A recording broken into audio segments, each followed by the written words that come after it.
Now, there was a middle-aged woman who had a heart attack and was taken to the hospital, and that she was on the operating table for some open heart surgery.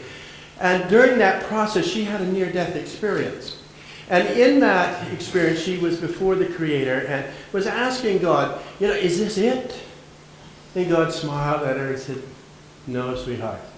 You've got 30 to 40 more years of life. And so she relaxed, and the surgery was completed. And she said, if I've got 30 or 40 more years, I may as well make the best of this. So she decided to stay in, had a tummy tuck, and had some breast augmentation surgery, and, some plastic surgery to get rid of the wrinkles on the face. She even had somebody come in and color her hair. She got out of the hospital when the final work was all done, walked out, and as she was leaving the hospital, an ambulance struck her and killed her instantly.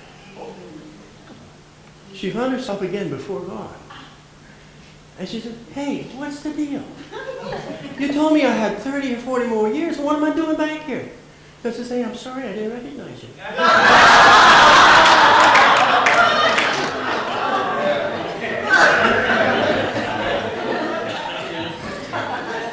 So today what we're really doing is taking all of these and putting them together into the process that many of us refer to as visualization, because we are primarily a visual being that relate and function to all the areas of our life in a visual context, in a visual sense.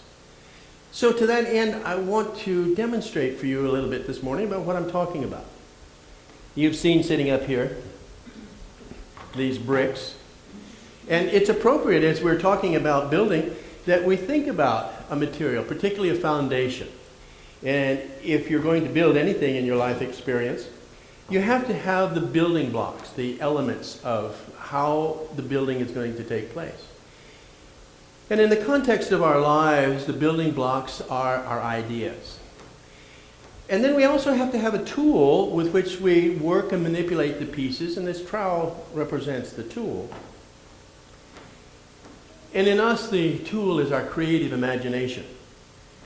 And then there's also a product or something that binds it all together. And that, of course, is the energy of spirit.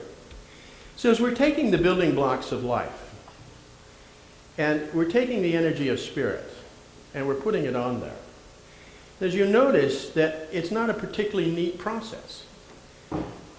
And you kind of put them together.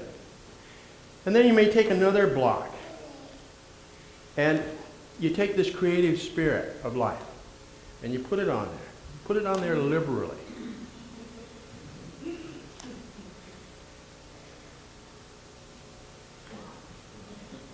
And then you put it down there and you just kind of squish it around a little bit. And you think, well, that's the end of it. But any good mason knows that that's not the end, because he comes along with his trowel, trims off the excess, and then often has another little special tool that's used, it's called a pointing tool, in which he makes the seam nice and gentle. So as you're taking on the process of building your life and building the structures of your life, you likewise have three powerful products or processes that you use. You have your building materials that you use, which are your constructive creative ideas. The ideas that you use that let your images flow into being, those ideas. And then you take them with your creative imagination, you manipulate them, you move them around. But most importantly, you liberally, and the emphasis is on liberally, put the energy of spirit into and through and around them. So the process of desire, from desire to reality, is about moving with clear, focused ways of thinking. We talked a little bit about that before. And then this idea that we've talked about with its four elements, that becomes the target. And that becomes the appropriate ask of the universe. Now there's more to the process. And we'll talk about that next week. And what that is about connecting up with that spiritual essence of who we are. It's about reaching into that socket and plugging in, and how to plug in a way that creates the kind of flow that you need. You know, if you take a little lamp cord, like you might be running a lamp in your living room on, and you plug it into a 440 volt socket. Most of us wouldn't even have one of those in our house. That's kind of an industrial application. I mean, in our house we have we have stoves and air conditioners sometimes that run on 220. Well, there's 440, and there's 8, and it goes on. There's a lot more energy in it that you can plug into out there. As you learn how to plug into the energy and not try to run it across the lamp cord. That's what we'll be talking about next week.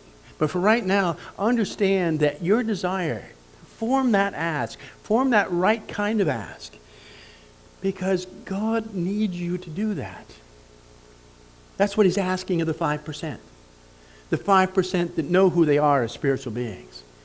That's what's in the memo. Do it. Create your images, create your dreams, your desires. Tangibly bring them into manifestation, because people will see that and they'll understand that it's doable, and they'll start doing it themselves. Martin Luther King had a dream. And some of that dream has come true today. Is there more work to do on it? You bet there is. And it's just as it is with your dreams. They'll start to manifest and they'll unfold, and there'll be more work to do. You have a lifetime of work to do toward fulfilling your dream. And that's not a bummer, my friends. That's wonderful news.